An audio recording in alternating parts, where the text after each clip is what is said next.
नमस्कार दोस्तों। सबसे पहले एक एथिकल इशू से स्टार्ट करते हैं। मध्य प्रदेश में पटवारी की रिक्रूटमेंट का रिजल्ट सामने आया और रिजल्ट से ये पता लगा कि बहुत सारे टॉपर्स ऐसे हैं जो ग्वालियर के एक ही सेंटर से हैं।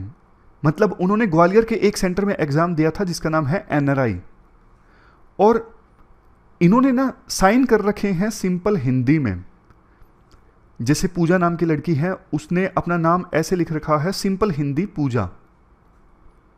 मतलब साफ है, ऐसे साक्ष्य सामने आए कि रिक्रूटमेंट में धांधलेबाजी हुई है और उसके बाद मध्य प्रदेश की सरकार ने ना रिजल्ट पे रोक लगा दी। देखो, हमारे देश में रिजल्ट में कॉम्पिटिटिव एग्जाम्स की रिक्रूटमेंट में धांधलेबाजी का ये कोई पहला केस नहीं है। राजस्थान में, मध्य प्रदेश में, अलग अलग राज्यों में इस प्रकार के केसेस सामने आते रहते हैं। क्या एथिकल इश्यूज इन्वॉल्व हैं? देखो, सबसे पहला एथिकल इशू तो ये है नेग्लिजेंस ऑफ रिस्पॉन्सिबिलिटी। सरकार की ये रिस्पॉन्सिबिलिटी है फेयर एंड ट्रांसपेरेंट मैनर में एग्जाम्स कंडक्ट करवाना, लेकिन सरकार नहीं करवा पाती। एक तरफ हम डेवलप कंट्री बनना चाहते हैं, बड़ी बड़ी बातें करते हैं, विश्व गुरु बनना चाहते हैं, लेकिन सिंपल एग्जाम्स सरकार नहीं कंडक्ट करवा पाती फेयर एंड ट्रांसपेरेंट मैनर में। दूसरा, जनता का पब्लिक सिस्टम में विश्वास उठ जाना। जब देखो बार बार इस प्रकार से रिक्रूटमेंट में धांधलेबाजी होती है, इरेगुलरिटीज होती हैं, तो जनता को लगता है यार कोई फायदा नहीं है इन एग्जाम्स को देने में, वैसे भी रिश्वत चलती है, पैसा चलता है, मेरिट को सरकार तवज्जो नहीं देती। तो नुकसान किसको होगा? सरकार को ही होगा। जो अच्छे कैंडिडेट्स हैं वो कभी इन एग्जाम्स को देंगे ही नहीं, क्योंकि उनको लगेगा कि मेहनत की कोई कदर नहीं है, यहां पे सिर्फ रिश्वत चलती है। नेक्स्ट एथिकल इशू है मेरिट का डीवैल्यूएशन, जो अभी हमने डिस्कस किया। अब देखो, पैसा देके जो लोग चुने जाएंगे, अब वो सिस्टम में जाके अच्छा तो काम करेंगे नहीं। सबसे पहले तो जो उन्होंने रिश्वत दी है सिलेक्ट होने के लिए, वो उस पैसे को निकालने की कोशिश करेंगे। मतलब रिश्वत ले लेके जो पैसा उन्होंने दिया था सिलेक्ट होने के लिए, उसको पूरा करने की कोशिश करेंगे। तो कैसा सिस्टम बनेगा आप अंदाजा लगा सकते हो। और मेरिट का डीवैल्यूएशन, यानी जिन्होंने मेहनत की, जो बेचारे ईमानदार थे, उनका सिलेक्शन नहीं हुआ, वो और एग्जाम्स की तैयारी करेंगे, पता नहीं करेंगे, क्या करेंगे। और सबसे लास्ट में इंपॉर्टेंट इशू है बेचारे ऑनेस्ट कैंडिडेट्स। जब देखो इस प्रकार से रिक्रूटमेंट में कमियां सामने आती हैं, सरकार तो रोक लगा देती है, बट बहुत सारे लोग तो ऐसे भी होंगे ना जिन्होंने मेहनत करके सिलेक्शन हासिल किया। उनका क्या होगा? उनका भविष्य भी तो अधर में लटक गया ना। उनकी तो कोई गलती नहीं थी, लेकिन रिजल्ट पे रोक लग गई, उनकी ज्वाइनिंग लेट हो गई। कई बार तो ऐसा भी होता है कि पूरी प्रोसेस ही फिर से स्टार्ट होती है, लेकिन जो ऑनेस्ट कैंडिडेट्स थे जिनका सिलेक्शन हुआ, उनकी क्या गलती? तो ये सारे एथिकल एंड मोरल इश्यूज निकल के आते हैं जब रिक्रूटमेंट पर रोक लग जाती है धांधलेबाजी के कारण। अब हम डिस्कशन स्टार्ट करते हैं। 19 जुलाई है आज, काफ़ी सारे इश्यूज डिस्कस करेंगे। GM मस्टर्ड का आर्टिकल है, उसके बाद ED से संबंधित आर्टिकल है, कॉमनवेल्थ गेम से संबंधित आर्टिकल है, एक आर्टिकल UAE और इंडिया के बीच में जो एग्रीमेंट हुआ है उससे संबंधित है। काफ़ी इंटरेस्टिंग डिस्कशन होगी। देखो, एक दो जो आपके डाउट है ना, वो मैं एड्रेस कर देता हूँ। कुछ लोगों ने बोला कि डिस्कशन लंबी हो रही है 40 मिनट की। देखो, डिस्कशन तो लंबी हुई है, लेकिन हमने बहुत सारे एलिमेंट्स डिस्कशन में ऐड किए हैं, पहले नहीं होते थे। पहले जब हमारी डिस्कशन 25 से 30 मिनट की होती थी, तो तब हम रिवीजन नहीं करते थे, तब हम टेक्स्ट कंटेक्स्ट के आर्टिकल नहीं डिस्कस करते थे, एथिक्स की डेफिनेशन नहीं डिस्कस करते थे। तो आप चिंता मत कीजिए, बैलेंस इस्टेब्लिश मैं कर देता हूँ, ज़्यादा लेंथ भी नहीं इंक्रीज होने देता, और ज़्यादा से ज़्यादा आपको नॉलेज मिल जाए, आपकी एग्जाम की प्रिपरेशन मजबूत हो, ये इंश्योर करता हूँ मैं। दूसरी चीज़, कुछ लोगों ने बोला कि जल्दी डिस्कशन डाल दी जाए। देखो, मैं पूरी कोशिश करता हूँ जल्दी डिस्कशन डालने की, लेकिन देखो क्वालिटी के साथ हम कॉम्प्रोमाइज़ नहीं कर सकते। डेली नए करंट अफेयर के आर्टिकल आते हैं, रिसर्च भी करनी पड़ती है, बैठ के एग्जाम्पल्स भी सोचने पड़ते हैं। आपको पता है हम कितने सारे एग्जाम्पल्स लेते हैं, आज भी आप डिस्कशन में देखोगे बहुत सारे एग्जाम्पल्स। तो कई बार ना एग्जाम्पल्स सोचने पड़ते हैं, क्या एग्जाम्पल दो कि बच्चों को आसानी से समझ में आ जाए, तो टाइम लग जाता है। जल्दबाजी में कोई चीज़ डिस्कस करेंगे, फिर फॉर्मेलिटी करने वाली बात हो जाती है। और मेरा तो देखो पैशन है पढ़ाना, आपके साथ डिस्कस करना। ठीक है, सुबह जल्दी डिस्कस करोगे, मुझे भी पता है व्यूज़ ज़्यादा आएंगे, लेकिन देखो जब आप सेटिस्फाई नहीं होते फिर मज़ा नहीं आता काम करने का। इसलिए थोड़ा बहुत लेट हो जाता है, मैं जल्दी करूँगा और भी ज़्यादा, लेकिन क्वालिटी के साथ कॉम्प्रोमाइज़ नहीं कर सकते। अब डिस्कशन स्टार्ट करते हैं। आज के डिस्कशन का first important article GM crops यानी कि जेनेटिकली मॉडिफाइड क्रॉप्स से संबंधित है और आप जीएस पेपर 3 में साइंस एंड टेक के इस आर्टिकल से, इस टॉपिक से आर्टिकल को रिलेट कर सकते हो। देखो, बेसिक्स की बात हम पहले करते हैं। जीएम क्रॉप्स होती क्या है, आप एक एग्जांपल देखिए, डेफिनेशन उसके बाद देखेंगे। एक बार कंसेप्ट समझ में आ जाए तो डेफिनेशन लिखना आसान है। ये कौन सा प्लांट है? ये है कॉर्न प्लांट, कॉर्न प्लांट। अब देखो, ये जो स्पेसिफिक प्लांट है ना, इसको ना इंसेक्ट्स बहुत तंग करते हैं। जो कीट पतंगे होते हैं ना, वो नुकसान पहुंचाते हैं इस कॉर्न के पौधे को, जिसकी वजह से पैदावार बहुत कम हो जाती है कॉर्न्स की। तो साइंटिस्ट ने ना इसका एक तरीका खोजा। एक बैक्टीरिया है, ये साइड में आप जो तस्वीर देख रहे हो, ये एक बैक्टीरिया है।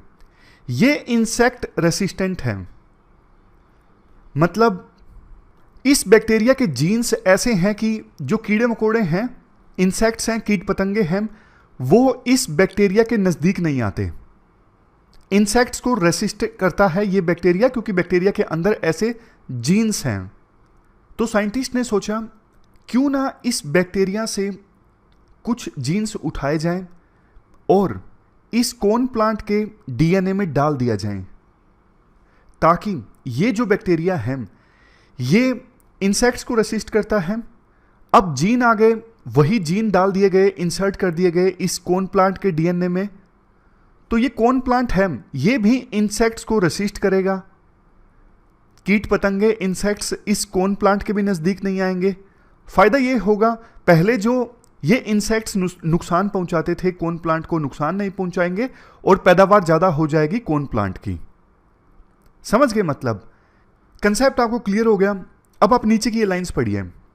जीएम क्रॉप्स वो प्लांट्स हैं जिनको चेंज किया गया है स्पेशल वे में, ताकि उनको बेहतर बनाया जा सके कुछ स्पेसिफिक वेज में। जैसे देखो, कॉर्न प्लांट था, इनको स्पेशल वे में चेंज किया गया। कैसे? बैक्टीरिया से जीन्स लिए और डाले गए इस कॉर्न प्लांट में। किस लिए डाले गए थे? ये इंश्योर करने के लिए कि ये कॉर्न प्लांट्स बेहतर परफॉर्म करें, ये इंसेक्ट्स को रिसिस्ट करें, रिपेल करें, ताकि पैदावार ज्यादा हो। कंसेप्ट आपको समझ में आ गया ना? आसानी से डेफिनेशन आप लिख सकते हो।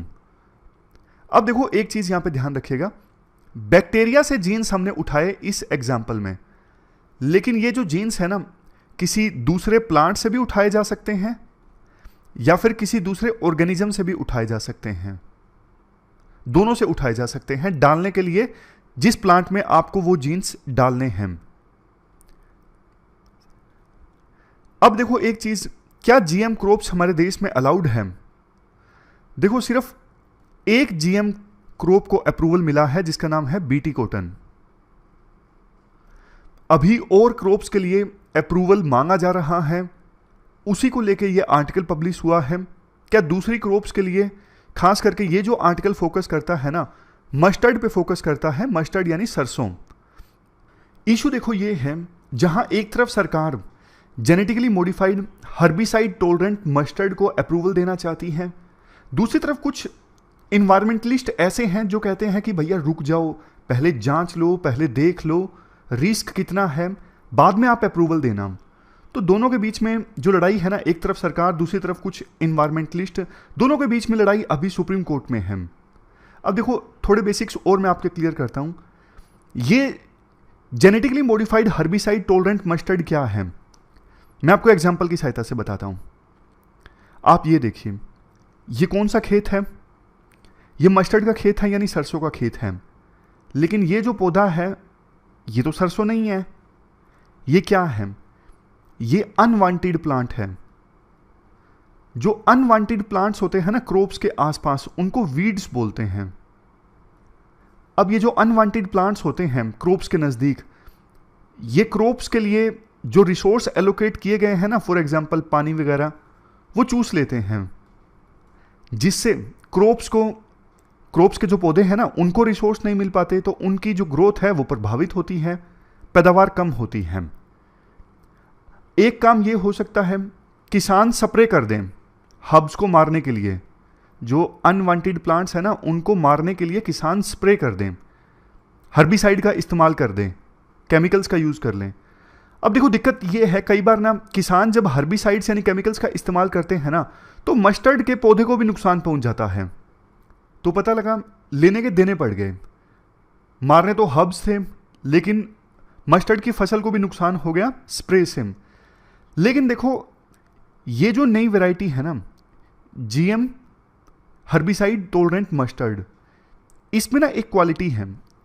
क्वालिटी ये है कि जब हर्बिसाइड्स का इस्तेमाल किसान करेंगे ना तो इससे सिर्फ जो हर्ब्स हैं ना, जो अनवांटेड प्लांट्स हैं वही मरेंगे, लेकिन मस्टर्ड की फसल को नुकसान नहीं पहुंचेगा, क्योंकि ये जेनेटिकली मॉडिफाइड जो मस्टर्ड है ना हर्बिसाइड टॉलरेंट, ये हर्बिसाइड को टॉलरेट कर सकता है, यानी केमिकल्स को टॉलरेट कर सकता है। इस जीएम मस्टर्ड में ना ये स्पेशल क्वालिटी है। आप हर्बिसाइड का इस्तेमाल करोगे, सिर्फ अनवांटेड प्लांट्स मरेंगे, बाकी बचेगा जबरदस्त मस्टर्ड का खेत, जिसमें आप गाना भी गा सकते हो राज और सिमरन की तरह। एक लाइन मैं बोलता हूं, आप कंप्लीट कीजिएगा। यूपीएससी की तैयारी करके जाना सनम, आगे आप कंप्लीट करिएगा।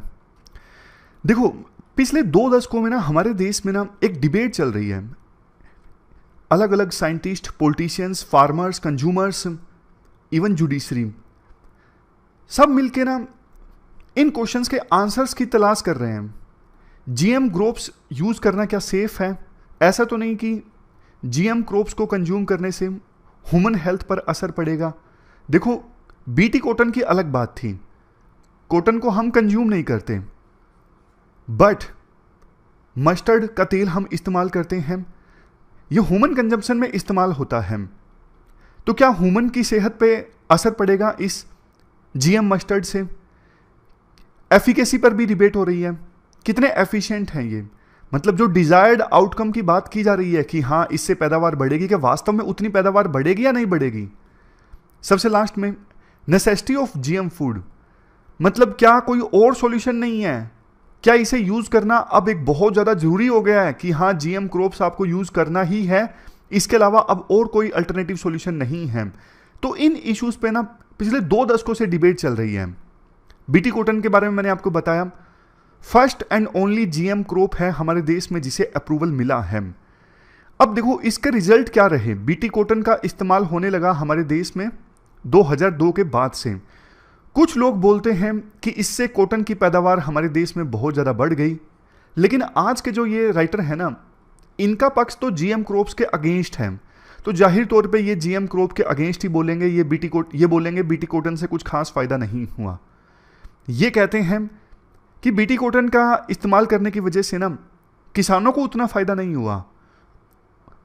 बीटी कॉटन को कल्टीवेट करने की जो कॉस्ट है ना ज़्यादा है, तो किसानों को फसल उगाने में, बीटी कॉटन उगाने में ज़्यादा पैसे लगते हैं और रिस्क ज़्यादा इन्वॉल्व है। असल में बीटी कॉटन के इस्तेमाल से फ़ायदा हुआ तो कुछ सीड कंपनीज को जो महंगा सीड्स बेचती हैं बीटी कॉटन के नाम पे। पहले कॉटन का सीड इतना महंगा नहीं आता था, लेकिन अब बीटी कॉटन जो कि जीएम क्रॉप है, इसका सीड काफ़ी महंगा बिकता है, तो प्रॉफिट जाता है सीधा सीधा सीड कंपनीज की जेब में।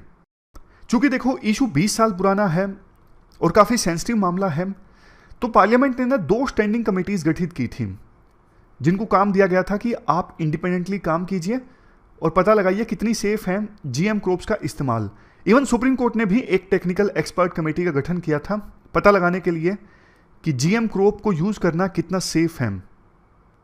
पार्लियामेंट की पहली स्टैंडिंग कमेटी गठित की गई थी इस इशू पर 2012 में, स्टैंडिंग कमेटी ऑन एग्रीकल्चर। उस समय डॉक्टर मनमोहन सिंह प्रधानमंत्री थे। और दूसरी स्टैंडिंग कमेटी गठित की गई, standing committee on science and technology, environment and forest. ये 2017 में गठित की गई थी जब प्रधानमंत्री मोदी थे। अब दोनों स्टैंडिंग कमेटीज में ना ऐसा नहीं कि सिर्फ रूलिंग पार्टी के मेंबर थे, यानी सिर्फ बीजेपी के नहीं, अपोजिशन के भी एमपीज थे। ये 2 जो पार्लियामेंट कमेटीज थी 5 साल के अंतराल में गठित की गई थी, एक 2012 में, एक 2017 में। देखो दोनों कमेटीज ने ना सर्वसहमति से एक चीज हाईलाइट की, जीएम क्रॉप्स को रेगुलेट करने के लिए ना हमारे देश में अभी सिस्टम बहुत ज़्यादा कमज़ोर है। दोनों कमेटीज़ ने इस बात को बोला कि भैया जीएम फूड को रिलीज करने से पहले ना आप थोड़ा ध्यान दो, क्योंकि बहुत सीरियस इशू है ये। दोनों कमेटीज ने इस बात को बोला कि ना जीएम क्रॉप जिसको अप्रूवल देना है उसकी देखो इंडिपेंडेंट और ट्रांसपेरेंट असेसमेंट होनी चाहिए। इंडिपेंडेंट मतलब बायस्ड लोगों के द्वारा नहीं होनी चाहिए। जैसे कुछ लोग ऐसे होते हैं ना जिन्होंने ऑलरेडी पब्लिक में अपना व्यू बता रखा है कि मैं जीएम क्रॉप के पक्ष में हूं या फिर जीएम क्रॉप के खिलाफ में हूं। ऐसे लोगों से जांच नहीं होनी चाहिए। इंडिपेंडेंट लोगों से ट्रांसपेरेंट असेसमेंट होनी चाहिए कि जीएम क्रॉप्स को यूज करना कितना सेफ है। ऐसा तो नहीं कि ह्यूमन बींग्स को नुकसान पहुंचेगा या फिर इन्वायरमेंट को नुकसान पहुंचेगा जीएम क्रॉप्स के इस्तेमाल की वजह से। ऐसा तो नहीं कि इसके इस्तेमाल की वजह से किसान और ज़्यादा गरीब हो जाएंगे क्योंकि कल्टीवेशन पे कॉस्ट ज़्यादा आती है। हर प्रकार से आप असेसमेंट कीजिए, उसके बाद ही आप जीएम क्रॉप्स को अप्रूवल दीजिए, उससे पहले नहीं। इवन सुप्रीम कोर्ट के द्वारा एक टेक्निकल एक्सपर्ट कमेटी गठित की गई थी ना, इस कमेटी में भी टोटल 6 मेंबर थे और 5 ने यह बोला अभी ना हमारे देश में जीएम क्रॉप्स की सेफ्टी को असेस करने के लिए जो मैकेनिज्म है ना बहुत कमजोर है। ठीक ढंग से हम जीएम क्रॉप्स की सेफ्टी असेसमेंट नहीं कर रहे हैं, ऐसा बोला टेक्निकल एक्सपर्ट कमेटी के 5 मेंबर्स ने। इवन देखो टेक्निकल एक्सपर्ट कमेटी ने 2012 में अपनी रिपोर्ट में यह भी कहा कि जो ये एचटी क्रॉप्स की हम बात कर रहे हैं ना, यानी हर्बिसाइड टॉलरेंट मस्टर्ड की हम बात कर रहे हैं, ये इंडिया के कंसेप्ट में, इंडिया के कंटेक्स्ट में सूटेबल नहीं है। इनको यूज करने की वजह से ना इंडिया में इन्वायरमेंट को नुकसान पहुंच सकता है। मतलब किसान बहुत ज़्यादा हर्बिसाइड्स का इस्तेमाल करने लगेंगे, केमिकल्स का इस्तेमाल करने लगेंगे, जिससे सोइल डिग्रेडेशन होगा, इन्वायरमेंट को नुकसान पहुंचेगा, रूरल लाइवलीहुड को नुकसान पहुंचेगा। कैसे? देखो किसान जो है ना इन फसलों के लिए बहुत ज़्यादा डिपेंडेंट हो जाएंगे एग्रोकेमिकल कंपनीज के ऊपर, उनकी निर्भरता बढ़ेगी और ये हर्बिसाइड्स जो हैं, केमिकल्स जो हैं वो महंगे हो जाएंगे, लेकिन किसान डिपेंडेंट हो जाएंगे, उनको परचेज करने ही पड़ेंगे। Next, sustainable agriculture. देखो अगर ऑर्गेनिक फार्मिंग वगैरह हो तो ज़्यादा सही है। ये जो चीज़ है ना हर्बिसाइड्स का इस्तेमाल करो और पैदावार इंक्रीज करो, ये चीज़ ना सस्टेनेबल नहीं है। कुछ दिनों तक तो रहेगा, फिर ऐसे इंसेक्ट्स आ जाएंगे जो इनको भी रेसिस्ट करने लगेंगे, क्योंकि देखो जो इंसेक्ट्स वगैरह हैं वो भी अपने जीन्स को मॉड्यूलेट करेंगे ना, जैसे वायरस और बैक्टीरिया करते हैं। तो कल को और इंसेक्ट्स आ जाएंगे, फिर वो नुकसान पहुंचाएंगे और हर्बिसाइड्स का उन इंसेक्ट्स पे फर्क पड़ना बंद हो जाएगा। तो ये चीज सस्टेनेबल नहीं है। लास्ट में राइटर ये बोलते हैं, देखो हम जीएम क्रॉप्स के अगेंस्ट नहीं है, हम बस इतना चाहते हैं कि जो एचटी क्रॉप है ना, हर्बिसाइड टॉलरेंट क्रॉप है, इनको ना इन्वायरमेंट में रिलीज करने से पहले भैया आप ना जीएम क्रॉप्स के लिए रेगुलेटरी सिस्टम मजबूत कर लो। आप ढंग से बायोसेफ्टी की जांच कर लो, ट्रांसपेरेंसी के साथ ये पता लगा लो कि सेफ है कि नहीं है इनको यूज करना। अगर आपकी इंडिपेंडेंट जांच में ये पता लगता है कि हाँ ये सेफ है, इन्हें इस्तेमाल करना, इन्वायरमेंट को नुकसान नहीं पहुंचेगा, किसानों को नुकसान नहीं पहुंचेगा, तो करो ना। फिर हमने मना नहीं किया। तो ये पूरा आर्टिकल हमने डिस्कस किया जीएम क्रॉप्स से संबंधित। इसके बाद नेक्स्ट आर्टिकल ईडी यानी इन्फोर्समेंट डायरेक्टोरेट से संबंधित है। देखो ये आर्टिकल काफी ज्यादा इंटरेस्टिंग है। लैंग्वेज आर्टिकल की बहुत ज्यादा टफ है, लेकिन आसान तरीके से एग्जाम्पल्स के साथ हम इस आर्टिकल को समझते हैं। आप जीएस पेपर 2 के इस टॉपिक से आर्टिकल को रिलेट कर सकते हैं। सबसे पहले मनी लॉन्ड्रिंग का मतलब क्या है। देखो मनी लॉन्ड्रिंग का मतलब ना, अभी तक आप ये पढ़ते आए हो कि ब्लैक मनी को व्हाइट मनी में कन्वर्ट करना, ये मनी लॉन्ड्रिंग है। लेकिन इसको बिल्कुल लेमन लैंग्वेज में आपको बताऊं ना, अगर किसी ने गलत तरीके से यानी कानून के खिलाफ जाके पैसा कमाया है, बट वो कुछ ऐसे एक्शन लेता है जैसे अलग अलग अकाउंट से ट्रांजैक्शंस करवाना, ताकि वो पैसा जो कानून के खिलाफ जाके कमाया है ऐसा लगे कि वो पैसा जो है वो लेजिटिमेट तरीके से कमाया गया है, लीगल तरीके से कमाया गया है।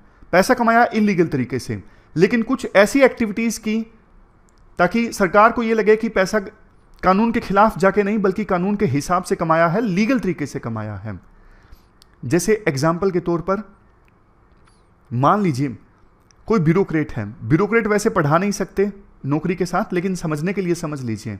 कोई ब्यूरोक्रेट है, उसने देखो रिश्वत ली 50 लाख रुपए की। अब वो अकाउंट में तो पैसे डलवा नहीं सकता रिश्वत के, तो उसने अपने किसी जानकार के अकाउंट में पैसे डलवा लिए, नॉन पर्सन के, जिसका नाम है ए के अकाउंट में पैसे आ गए 50 लाख रिश्वत के।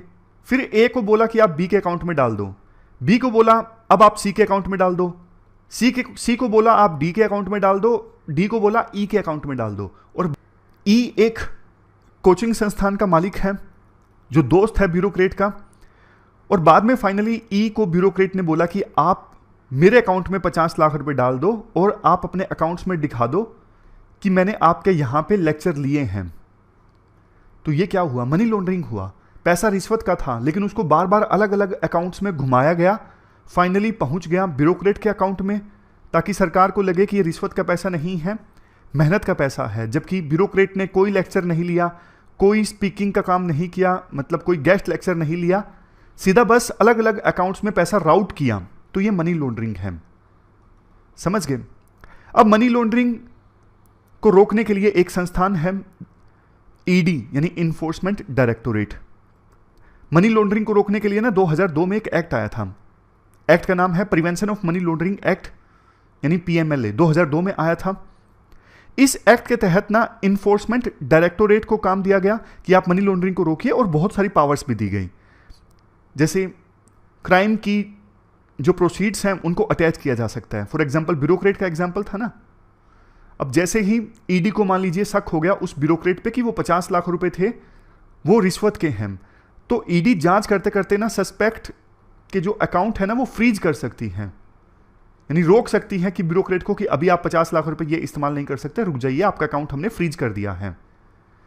इवन ईडी जो है वो एसेट को कॉन्फिस्केट भी कर सकती है। जब आरोप साबित हो गया ना ब्यूरोक्रेट पे, तो वो 50 लाख रुपए या फिर और भी रिश्वत की है, प्रॉपर्टी जमा की है, तो सब जब्त भी किया जा सकता है ईडी के द्वारा, ताकि या तो अगर क्राइम में कोई विक्टिम्स है जिनको चूना लगाया गया है उनको कंपनसेट किया जा सके, या फिर सरकार के फंड में जाएगा वो पैसा जिसे ईडी के द्वारा कॉन्फिस्केट यानी जब्त किया गया है। अब देखो बहुत इंपॉर्टेंट पॉइंट्स आएंगे, बिल्कुल ध्यान से सुनिएगा। राइटर का यह कहना है अगर किसी को मनी लॉन्ड्रिंग के लिए चार्ज करना है ना, मतलब कि अगर जैसे ब्यूरोक्रेट का ही एग्जांपल लीजिए, अगर उस पे मनी लॉन्ड्रिंग का आरोप साबित करना है ना ब्यूरोक्रेट पे, या फिर किसी दूसरे पर्सन को चार्ज करना है कि इसने मनी लॉन्ड्रिंग की है, उसके लिए ना एक प्रीडिकेट ऑफेंस का होना जरूरी है। प्रीडिकेट ऑफेंस मतलब मैंने शुरुआत में क्या बोला था आपको, ऐसा पैसा जिसे कानून के विरुद्ध जाके कमाया गया है लेकिन दिखाया ऐसे जा रहा है कि नहीं इसे हमने सही तरीके से कमाया है, तो वो मनी लॉन्ड्रिंग है। तो पहले तो आप यह साबित करोगे ना कि कैसे पैसे को कानून के विरुद्ध जाके कमाया गया है। पहले तो आप वो ऑफेंस साबित करोगे कि कानून के विरुद्ध जाके पैसा कमाया गया है। जब यह साबित होगा कि कानून के विरुद्ध जाके पैसा कमाया है, जैसे ब्यूरोक्रेट के केस में पहले यह साबित होगा कि करप्शन किया है, रिश्वत ली है, तभी तो उसके बाद यह साबित होगा ना कि मनी लॉन्ड्रिंग की है। पहली चीज क्या सामने आएगी कि कानून के विरुद्ध जाके पैसा कमाया है, फिर उसके बाद यह साबित होगा कि मनी लॉन्ड्रिंग की गई है, कि जो पैसा कानून के विरुद्ध जाके कमाया है उसको दिखाने की कोशिश की गई है कि यह व्हाइट मनी है, इसको लीगल तरीके से कमाया गया है। पॉइंट समझ गए? मुझे पता है अभी आप नहीं समझे, मैं एक बार फिर से बोलता हूं। देखो मनी लॉन्ड्रिंग का आरोप साबित करना एक सेकंड स्टेप होता है। जैसे ब्यूरोक्रेट के केस में पहले आप यह साबित करोगे ना कि उसने रिश्वत ली है, उसके बाद यह साबित करोगे कि रिश्वत का जो पैसा है उसने दिखाने की कोशिश की कि मैंने कानूनी तरीके से कमाया है, अलग अलग अकाउंट्स में राउट करके। लेकिन जब तक आप यही साबित नहीं करोगे कि ब्यूरोक्रेट ने रिश्वत ली है, कैसे आप यह साबित करोगे कि रिश्वत का जो पैसा है उसे व्हाइट मनी में कन्वर्ट करने की कोशिश की गई है? तो पॉइंट यह है कि मनी लॉन्ड्रिंग का जो आरोप है ना किसी के ऊपर आप तभी साबित कर सकते हो जब ऑलरेडी कोई प्रेडिकेट ऑफेंस है, यानी पहले कोई ऑफेंस हुआ, अपराध हुआ जिससे आरोपी ने पैसा कमाया और बाद में उस पैसे को व्हाइट मनी में कन्वर्ट करने की कोशिश की, वो मनी लॉन्ड्रिंग है। लेकिन देखो राइटर के अनुसार जो प्रेडिकेट ऑफेंस होता है ना, जैसे ब्यूरोक्रेट ने रिश्वत ली, वो प्रेडिकेट ऑफेंस है, उसकी जांच ना आमतौर पे किसके द्वारा की जाती है? पुलिस के द्वारा की जाती है या फिर सीबीआई के द्वारा की जाती है, क्योंकि वो मनी लॉन्ड्रिंग वाली बात नहीं है। ब्यूरोक्रेट ने रिश्वत ली तो इसमें तो कोई मनी लॉन्ड्रिंग नहीं है, तो रिश्वत लेने की जांच कौन करेगा? या तो पुलिस करेगी या सीबीआई करेगी। लेकिन हो यह रहा है, ईडी ना पहले वाले ऑफेंस की ही जांच करने लगी है आजकल। यानी ब्यूरोक्रेट ने रिश्वत से कमाए पैसे को व्हाइट मनी में कन्वर्ट किया, वो तो वो मनी लॉन्ड्रिंग है, ये जांच करेगी ईडी। लेकिन ब्यूरोक्रेट ने रिश्वत ली या नहीं ली, ये जांच करना ईडी का काम नहीं है। बट ईडी ना आजकल इस मामलों में भी जांच करने लगी है कि ब्यूरोक्रेट ने रिश्वत ली या नहीं ली, जो कि सीबीआई या फिर पुलिस का काम है। इसके बाद एक और पॉइंट है इंपॉर्टेंट। देखो, पीएमएलए जो एक्ट है ना, prevention of money laundering act 2002, इसका सेक्शन 50 पावर देता है ईडी को सिविल कोर्ट की। मतलब ईडी जो है किसी भी आरोपी को समन दे सकती है कि आप हमारे यहां पर आइए और अपनी स्टेटमेंट रिकॉर्ड करवाइए। देखो, ये जो पावर दी गई है ना, किस लिए दी गई है? इसलिए दी गई है ताकि ईडी को लगता है किसी आरोपी ने ना गलत तरीके से एसेट कमाया है, तो उसके ना सोर्स की जांच की जा सके, पूछा जा सके। फॉर एग्जांपल, पता लगा है ईडी को कि ब्यूरोक्रेट ने ना 50 लाख रुपए ब्लैक से व्हाइट में कन्वर्ट किए, तो ईडी को यह पावर दी गई है सेक्शन 50 के अंतर्गत। ईडी क्या कर सकती है? बुला सकती है ब्यूरोक्रेट को, जो हमने एग्जांपल लिया, और पूछ सकती है कि बताइए आप 50 लाख रुपए आपको कहां से मिले। तो जो भी स्टेटमेंट दिया जाएगा ब्यूरोक्रेट के द्वारा, उसे रिकॉर्ड किया जाएगा ईडी के द्वारा। सिंपल सी चीज है, पूछा जाता है ईडी के द्वारा कि आपने ये पैसा जो कमाया, इसका सोर्स क्या है। इसके लिए है ये सेक्शन 50। लेकिन राइटर कहते हैं ईडी ना इस सेक्शन का गलत इस्तेमाल कर रही है। ईडी ना इस सेक्शन के तहत बुलाती है सस्पेक्ट्स को और कंप्लीट इन्वेस्टिगेशन करने की कोशिश करती है। देर सवेर बिठाए रखना उनको, मतलब बहुत ज्यादा डिटेल में जाके ऐसे क्वेश्चंस पूछना जिनका क्राइम से पैसा कमाया उसको लेके कोई लेना देना नहीं है। मतलब ये सेक्शन सिर्फ इतना क्वेश्चन पूछने के लिए था कि आपने जो पैसा कमाया है, ये इसका सोर्स क्या है। बट इस सेक्शन का मिसयूज ईडी के द्वारा किया जाता है कंप्लीट इन्वेस्टिगेशन करने के लिए। और ये चीज देखो, सुप्रीम कोर्ट ने भी बोली 2022 में Vijay Madan Lal Chaudhary versus union of India case में। इसमें सुप्रीम कोर्ट ने बोला था कि पीएमएलए का सेक्शन 50 जो है वो सिर्फ क्राइम से जो पैसा कमाया हुआ है ना, उसकी इंक्वायरी करने के लिए है, ना कि कंप्लीट इन्वेस्टिगेशन करने के लिए। इसके बाद राइटर कुछ और डिफरेंस बताते हैं ईडी और पुलिस के बीच में। देखो, पुलिस के साथ कैसा होता है, कोई भी कोग्निजेबल ऑफेंस हुआ है ना, कोग्निजेबल ऑफेंस मतलब ऐसा ऑफेंस जिसमें गिरफ्तार करने के लिए पुलिस को वारंट लेने की आवश्यकता नहीं है मजिस्ट्रेट से। तो कोई भी कोग्निजेबल ऑफेंस होता है, पुलिस पहले एफआईआर दर्ज करती है, फिर इन्वेस्टिगेशन स्टार्ट करती है। लेकिन ईडी अथॉरिटीज कैसे जांच स्टार्ट करती हैं? वो ना मटेरियल इकट्ठा करना स्टार्ट करती हैं कि क्राइम का जो पैसा है वो कहां से कहां होकर गुजरा है, सोर्स क्या है, सारा मटेरियल ईडी अथॉरिटीज इकट्ठा करने की कोशिश करती हैं। समन किया जाता है आरोपी को कि वो आएं और बताएं कि जो क्राइम की प्रोसीड्स हैं, मतलब क्राइम से जो पैसा कमाया गया है, कहां से आपको मिला, कहां पे आपने भेजा। जो भी इंफॉर्मेशन जुटास के ईडी अथॉरिटीज क्राइम के पैसे की जांच करने के लिए, वो सब ईडी शुरुआत में करती है, जबकि पुलिस शुरुआत में एफआईआर दर्ज करती है, फिर इन्वेस्टिगेशन स्टार्ट करती है। और देखो, किसी आरोपी के द्वारा ना पुलिस के सामने अगर कोई स्टेटमेंट दी जाती है ना, तो वो कोर्ट में एडमिसिबल नहीं होती, कोर्ट उन स्टेटमेंट्स को नहीं मानता। बट देखो, ईडी अथॉरिटीज के सामने जो स्टेटमेंट आरोपी के द्वारा दी जाती है ना, वो कोर्ट में एडमिसिबल है, उसे कोर्ट में माना जाता है। और पुलिस जैसे ही जांच करती है ना, आरोपी मांगता है कि आप एफआईआर की कॉपी दीजिए, तो पुलिस को एफआईआर की कॉपी देनी पड़ती है। लेकिन ईडी अगर किसी मामले की जांच कर रही है तो एक रिपोर्ट होती है, enforcement case information report, ECIR। जैसे एफआईआर होती है ना, वैसे ही ECIR होती है। लेकिन यह रिपोर्ट ईडी सामान्यतः आरोपियों के साथ नहीं शेयर करती है। तो यह डिफरेंस है पुलिस और ईडी के बीच में।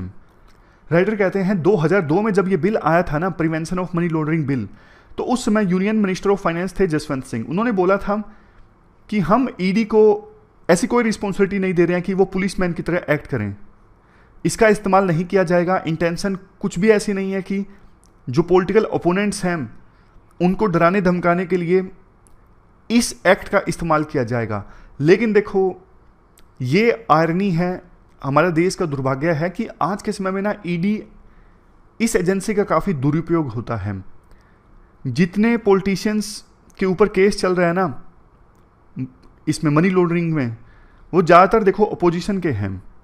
ये सारे देखो आप, सत्येंद्र जैन, मनीष सिसोदिया, शिवसेना के नवाब मलिक, ज़्यादातर अपोजिशन के ही हैं। पहले देखो सीबीआई पे आरोप लगता था, सीबीआई पिंजरे में बंद तोता है, सिर्फ अपने मास्टर की बात बोलता है। बट अब ईडी भी वैसा ही बिहेव कर रहा है सीबीआई की तरह। कितने केस दर्ज किए गए हैं अभी तक 2005 से लेकर अभी तक? 2005 से लेकर अभी तक 5,906 केस ईडी के द्वारा दर्ज किए गए हैं और चार्जशीट फाइल हुई है सिर्फ 1142 केसेस में, सिर्फ इतने केसेस में। बाकी केसेस में तो अब तक चार्जशीट भी फाइल नहीं हुई है। होता क्या है, ईडी का ना फोकस प्री ट्रायल अरेस्ट पे ज्यादा होता है कि ट्रायल चलने से पहले एक बार अरेस्ट कर लो, बाद में एक बार केस चलने लगता है तो ईडी ज़्यादा ध्यान नहीं देती, जो आरोपी है वो छूट जाते हैं। तो मतलब इस एजेंसी का दुरुपयोग हो रहा है, ऐसा राइटर का आरोप है। चलते हैं आगे। इसके बाद नेक्स्ट आर्टिकल कॉमनवेल्थ गेम्स के ऑर्गेनाइज होने से संबंधित है। आप जीएस पेपर सेकंड के इस टॉपिक से आर्टिकल को रिलेट कर सकते हो। देखो, कॉमनवेल्थ गेम्स 1930 के बाद से ही लगातार होते आए हैं, हर 4 साल बाद। सेकेंड वर्ल्ड वार में 2 बार नहीं हुए थे वार के कारण, अदरवाइज तो हर 4 साल में एक बार होते हैं कॉमनवेल्थ गेम्स। और आमतौर पे कॉमनवेल्थ गेम्स में उन देशों के द्वारा पार्टिसिपेट किया जाता है जो कभी ब्रिटिश एम्पायर का पार्ट हुआ करते थे। 72 नेशंस और टेरिटरी से 4600 स्पोर्ट्स पर्सन्स पार्टिसिपेट करते हैं कॉमनवेल्थ गेम्स में। अभी न्यूज़ ये है 2026 में ना ऑस्ट्रेलिया में एक स्टेट है विक्टोरिया। जैसे हमारे देश में अलग अलग राज्य हैं ना, गुजरात, हिमाचल प्रदेश, मध्य प्रदेश, तो ऑस्ट्रेलिया में एक स्टेट है विक्टोरिया। इनको ऑर्गेनाइज करना था कॉमनवेल्थ गेम्स 2026 में। इन्होंने हाथ खड़े कर दिए। इन्होंने बोला, पाजी हमारे बस की बात नहीं है गेम्स को ऑर्गेनाइज करवाना, बहुत खर्चा आ रहा है। शुरुआत में हमने सोचा था 2 बिलियन ऑस्ट्रेलियन डॉलर खर्चा आएगा, लेकिन अब एस्टिमेट जब हमने लगाया तो 7 बिलियन ऑस्ट्रेलियन डॉलर खर्चा आएगा कॉमनवेल्थ गेम्स को 2026 में विक्टोरिया में ऑर्गेनाइज करने में। हम ये एक्स्ट्रा 5 बिलियन डॉलर की जो कॉस्ट है वो नहीं दे सकते। फिर हॉस्पिटल के लिए पैसा कम बचेगा, एजुकेशन के लिए पैसा कम बचेगा। तो इससे अच्छा तो है हमने हाथ खड़े कर दिए हैं, आप कहीं और ऑर्गेनाइज करवा लीजिए, हमारे यहाँ पे नहीं हो सकते कॉमनवेल्थ गेम्स 2026 में। देखो, ये बात तो सच है, इस प्रकार के बड़े बड़े जो इवेंट्स ऑर्गेनाइज किए जाते हैं ना गेम्स के, उसमें ना बहुत पैसा खर्च होता है। तभी तो आमतौर पे सिर्फ डेवलप कंट्रीज ही ये इवेंट्स ऑर्गेनाइज करवाती हैं। Olympic games, FIFA football world cup Qatar में हुआ था हाल ही में, फुटबॉल वर्ल्ड कप, और बहुत पैसा खर्च किया कतर ने। बहुत सारे क्वेश्चंस उस समय भी उठे थे कि कतर जैसे देश को इतना सारा पैसा क्या खर्च करना चाहिए किसी स्पोर्ट्स इवेंट को ऑर्गेनाइज करवाने में, जहाँ पे गरीबी है, मतलब उतनी भी गरीबी नहीं है लेकिन काफ़ी स्कोप है वहाँ पे स्टैंडर्ड ऑफ लिविंग इम्प्रूव करने का। तो बात वही है, इंडिया ने जब 2010 में ऑर्गेनाइज किए थे तब भी ये क्वेश्चन उठे थे।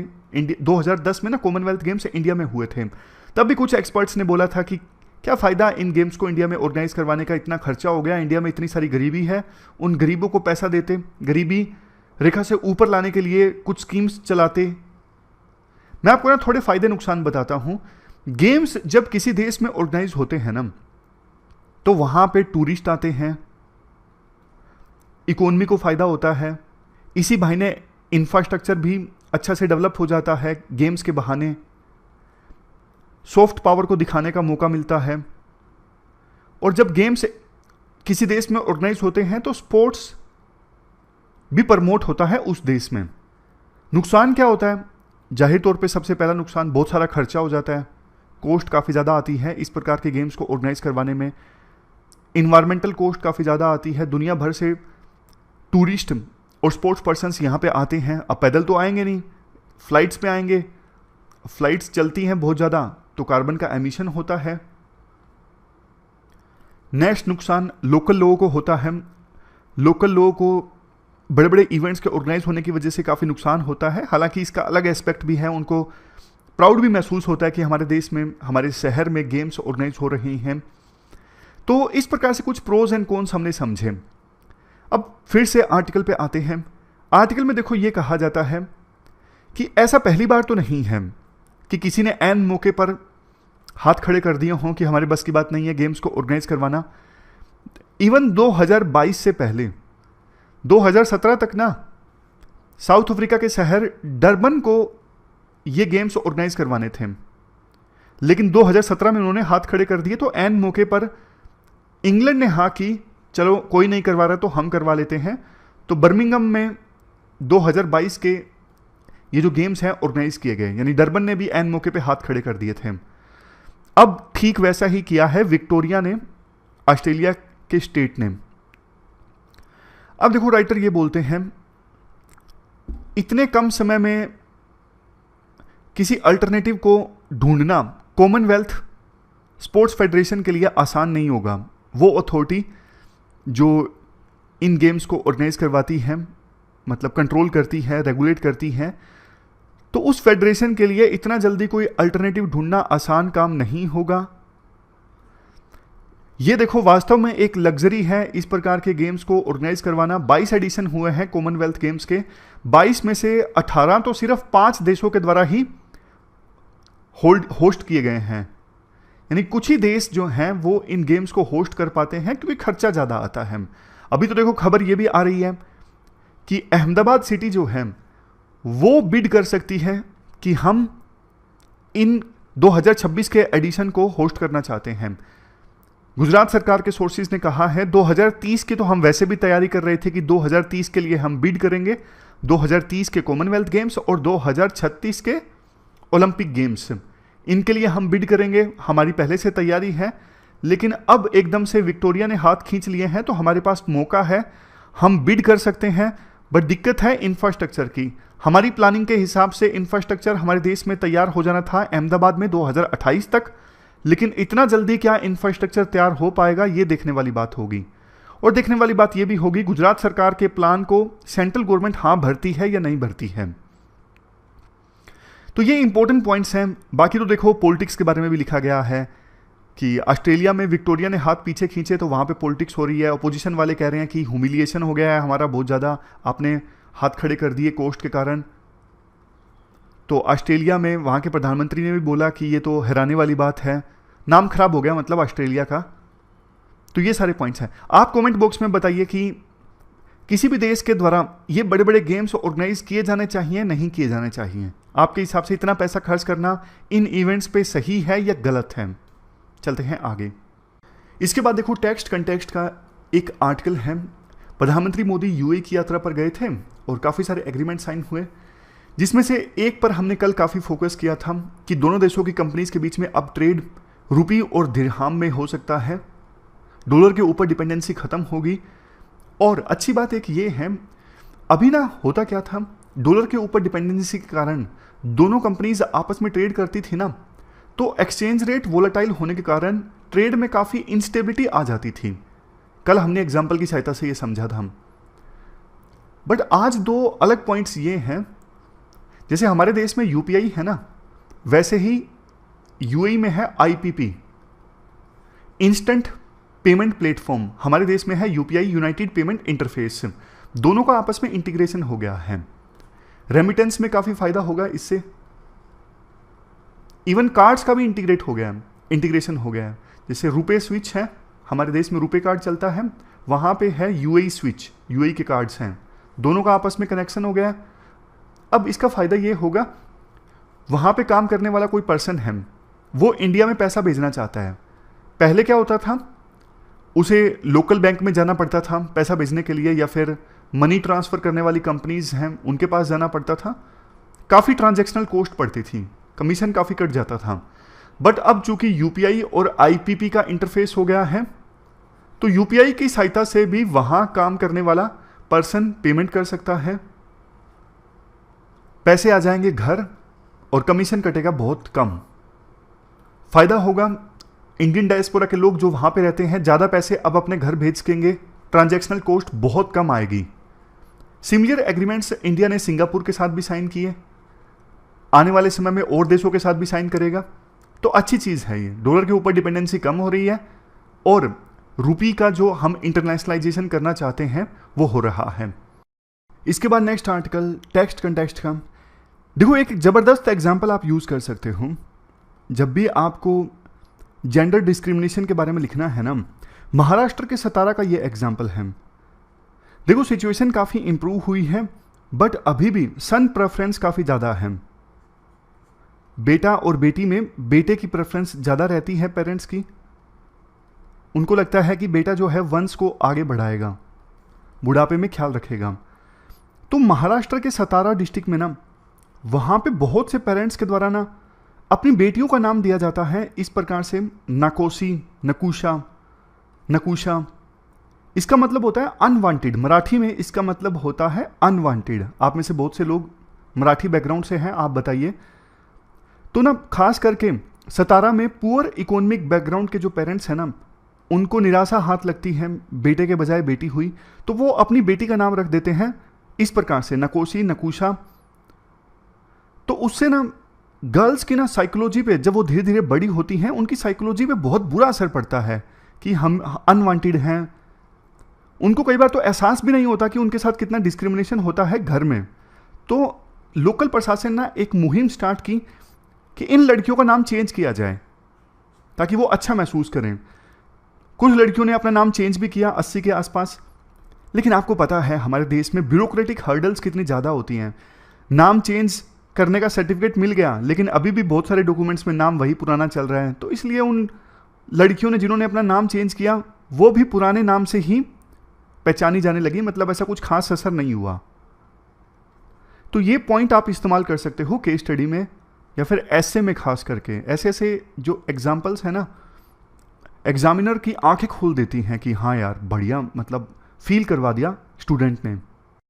अब लास्ट में देखो समरी के माध्यम से रिवाइज कर लेते हैं। शुरुआत में हमने जीएम क्रॉप्स का इंट्रोडक्शन डिस्कस किया कि पिछले 20 सालों से डिबेट चल रही है। एकमात्र जीएम क्रॉप जो अभी सरकार ने जिसको अप्रूवल दिया है बीटी कॉटन, इससे किसानों को इतना फ़ायदा नहीं हुआ, कॉस्ट बल्कि बढ़ गई सीड्स की, और सीड्स कंपनीज को फ़ायदा हुआ है।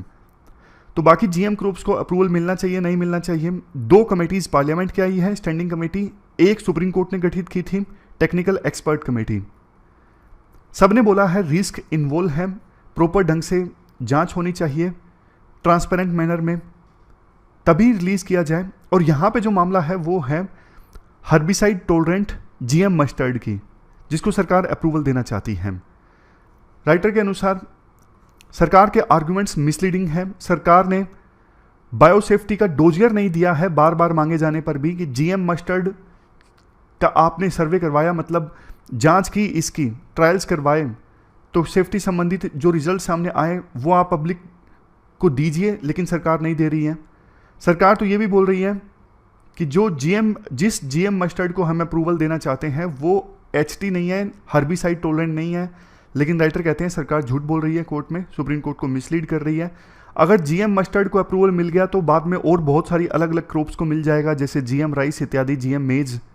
तो इसलिए इस पर बहुत सोच समझ के फैसला होना चाहिए। ये क्वेश्चंस हैं जो आपको अटेम्प्ट करने हैं, 2 क्वेश्चंस, दोनों 250 वर्ड्स में। ईडी का आर्टिकल हमने डिस्कस किया था। पहले हमने डिस्कस किया ईडी का काम क्या है, प्रिवेंशन ऑफ मनी लॉन्ड्रिंग, और कुछ कंसर्न्स डिस्कस किए थे। सबसे पहला, ईडी तभी जांच कर सकती है जब कोई प्रेडिकेट ऑफेंस हो, मतलब पहले कुछ ऑफेंस हुआ हो और उस ऑफेंस से पैसा कमा के व्हाइट मनी में कन्वर्ट करने की कोशिश की गई है, तभी ईडी जांच की कर सकती है। प्रेडिकेट ऑफेंस नहीं है तो फिर ईडी जांच कैसे करेगी? सामान्यतः प्रेडिकेट ऑफेंस की जांच की जाती है सीबीआई और पुलिस के द्वारा, ना कि ईडी के द्वारा। हमने ये भी डिस्कस किया कि सेक्शन 50 के अंतर्गत जो पावर है ईडी के पास, वो सिर्फ ये जांच करने की है कि क्राइम से जो पैसा इकट्ठा किया गया है उसका सोर्स क्या है। लेकिन ईडी कंप्लीट इन्वेस्टिगेशन करने लगती है उस सेक्शन का मिसयूज करके। ईडी और पुलिस में डिफरेंस है।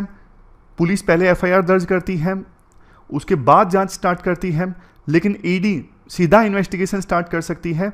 पुलिस एफआईआर की कॉपी आरोपी के साथ शेयर करती है, ईडी ईसीआईआर की कॉपी नहीं शेयर करती है। पुलिस के सामने जो स्टेटमेंट दी जाती है कोर्ट में इनएडमिसिबल है, लेकिन ईडी के सामने जो स्टेटमेंट दी जाती है वो कोर्ट के सामने एडमिसिबल है। तो ये सारे पॉइंट्स हमने डिस्कस किए हैं। तो आज की इस डिस्कशन में बस इतना ही है। Thank you very much for discussion.